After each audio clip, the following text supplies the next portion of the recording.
Telangana news today میں آپ کا خیر مقدم ہے۔ آئیے دیکھتے ہیں آج کی یہ اہم خبر۔ حلقہ اسمبلی راجن نگر میں پی ڈی ایس رائس کا کاروبار عروج پر چل رہا ہے۔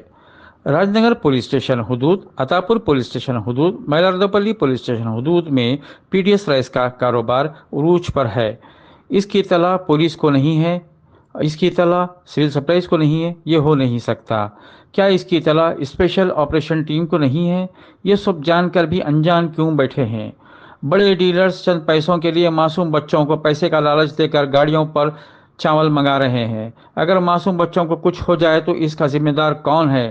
بڑے ڈیلرز یا محکمے کے لوگ، یا پھر ایسے لوگ جو ان سے چاول منگوا رہے ہیں؟ سلیمان نگر، چنتل میٹ، شیورام پلی، حسن نگر میں معصوم بچے راشن کا چاول ایکٹیوا گاڑی پر لے جا رہے ہیں۔ پولیس جان کر بھی کیوں انجان بیٹھی ہے؟ سول سپلائز جان کر بھی کیوں انجان بیٹھا ہے؟ اور کن راشن دکانوں پر یہ چاول بک رہا ہے اس کے خلاف کیوں کارروائی نہیں ہو رہی؟ کچھ دن پہلے بہادرپورہ پولیس اسٹیشن حدود میں ایسا ہی واقعہ حسن نگر میں پیش آیا، جس میں راشن شاپ ڈیلرز راشن کے چاول بلیک مارکیٹنگ کرتے ہوئے پولیس اور سول سپلائز کے ہاتھوں گرفتار ہوا۔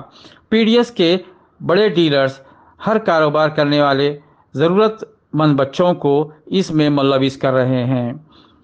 پولیس اور سول سپلائز کے عہدیدار یہ سب جان کر بھی انجان بیٹھے ہیں۔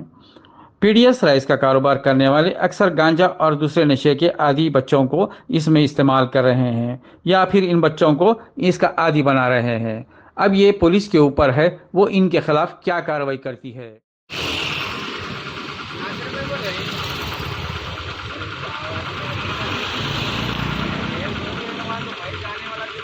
اب دیجیے اظہار الحق کو اجازت، ملتے ہیں اگلے خبر کے ساتھ۔ تب تک کے لیے ہمارے چینل کو لائک، کمنٹ، شیئر کرنا نہ بھولیں۔ اللہ حافظ۔